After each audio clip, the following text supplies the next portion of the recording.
Endings can often be a bittersweet affair, and Blood and Wine, The Witcher 3's last expansion, is certainly no different. I laughed at times, teared up at others, always enjoying Toussaint and the shared final exploit of the Witcher Geralt. This review is meant to share a game that holds a great place in my heart. It continuously offers to be something wonderful and magical to me, TsukudaBros 2. And I can only hope that it encourages other gamers out there to feel the same. There will unfortunately be some spoilers here, but I will attempt to keep them to a minimum. If you watch only seconds of this video, I urge you to play The Witcher 3 and its final expansion, Blood and Wine. I'll get the small negative issues out of the way first, the small bugs, glitches, etc. I came across in my first playthrough of Blood and Wine. At times you'll come across odd animations or the occasional pop-up character in cinematic scenes. What the fuck? Roach is doing incline horse push-ups?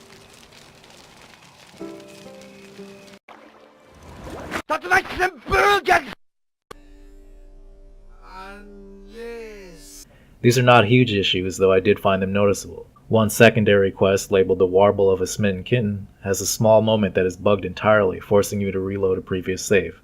This bug happens when training with Roach, where the game simply does not allow you to move. Giddy up.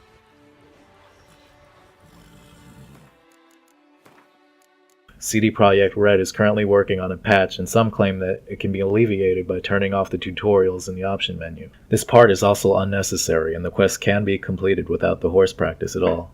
These two issues were actually the buggiest things I faced off with. The next negative aspects are gaming choices that were simply never placed into The Witcher 3, and I was simply hoping they would appear in Blood and Wine. In The Witcher 3, Geralt's monster trophies can proudly be placed on his faithful companion Roach. This differs from The Witcher 1 and 2, where his trophies are physically on his body. This was a feature and small detail I enjoyed greatly in the earlier games, and would have loved to have seen in The Witcher 3. There are also many monsters in Blood and Wine that would have made fantastic trophies. Alas, they aren't. Again, this isn't a huge issue, but rather just a small disappointment. Now that that's out of the way, we can take a look at what makes Blood and Wine and The Witcher 3 as a whole so very wonderful: choice. Choice has significant weight here, and your actions will lead you to very different outcomes constantly. Here is a small example of this in another secondary quest that involves dealing with a woman cursed into the shape of a tree. This is just a small example of choice and the weight it has in The Witcher 3. You have bested me. Tradition ordains I must grant you 3 wishes, it seems. You know exactly why I'm here. Very well. I will help you. Albeit I pity the lass not at all. I shall do what I can to break the curse that imprisons her soul in the tree. Why should I trust you?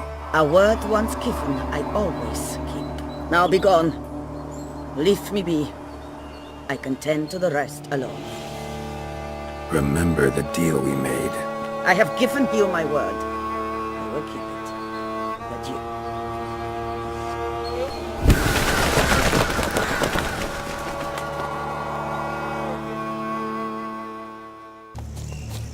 Damn it, where the hell's Jacob? Wouldn't abandon the tree of his own free will. Need to find him. Fresh blood and clear, deep prints. Looks like Jacob fled, chased by his dog.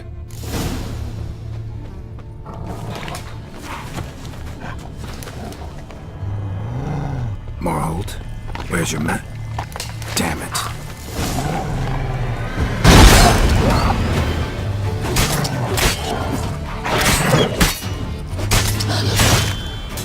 Like that silver. Should check on Jacob.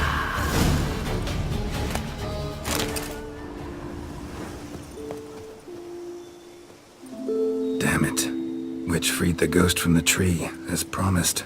Failed to add the spectre'd be insane, full of pain and rage. Possessed the first living creature it ran into. The dog. Dog then killed Jacob. Farewell, chivalrous woodsman. Sorry it ended this way. Life's rarely like a fairy tale. Still, folk have gotta have faith, believe in something.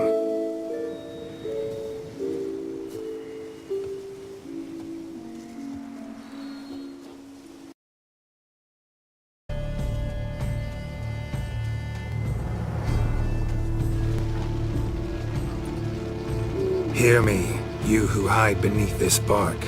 Recall today who you really are. Behold a kerchief, proof of your love for another.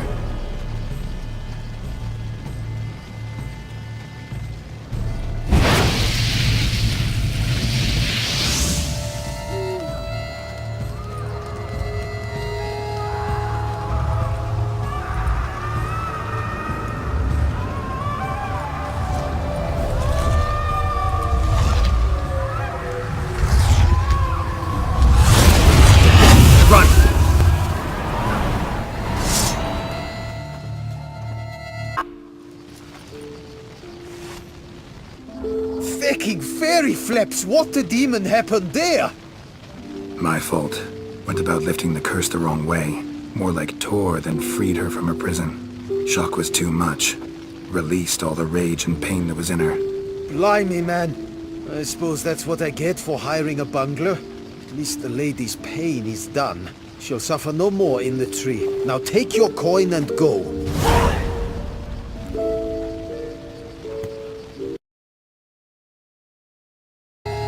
Behold a kerchief, proof of your love for another.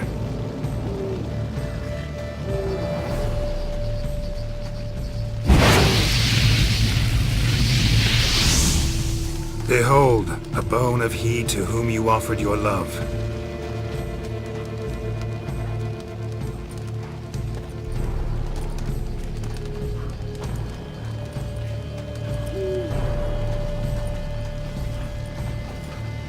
Gareth, my Gareth, he shall never return. No, he won't. Is his love for me gone? Did he stay true?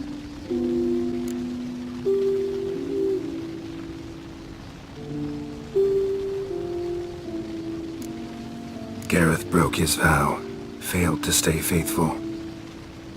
Man is built of mud and filth, milady, and is like to blunder, we all are. How cruel is the world to render conferring one's love so hard. But what would the world be without love? The time comes that I depart. I've waited too long. I've suffered too much. And now I wish to go. Farewell, milady. I thank you, stranger. And you, my knight. I thank you for speaking to me. For standing vigil at my feet.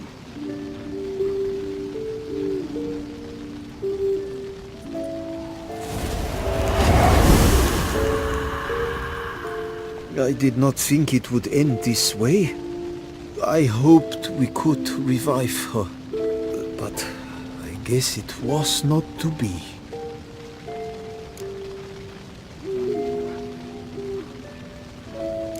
We did all we could. You did well. Here, your pay. And the book is yours as well. Thanks. Take care of yourself. So long, Witcher. I must think.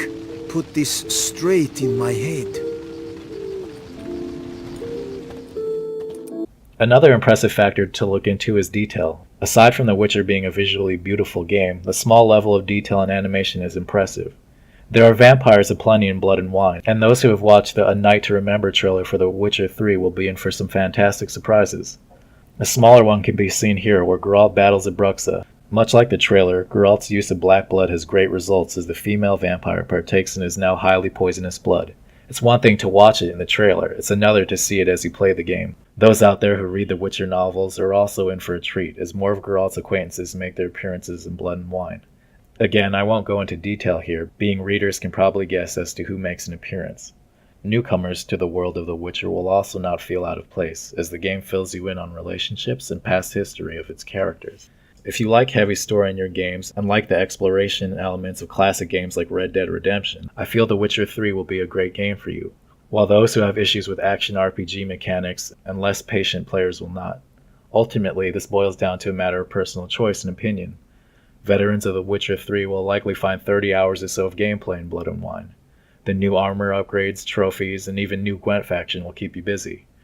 Regardless of which side players end up on, it's hard to deny the hard and dedicated work of CD Projekt Red here. In a time of games often being too rushed or saturated with money-grabbing DLC, it's reassuring to see high-quality expansions and care. I would like to end this small review by thanking all those involved with the development of The Witcher 3, and hope that this quick review gets at least one newcomer to see all that it has to offer. But more importantly, let me know what you guys think. Are you fans of The Witcher? Are you not fans? Feel free to leave a comment and start a conversation amongst mature gamers. And if you haven't already subscribed to the TsukudaBros, now's a great time to do so. Be well, take care, and keep gaming.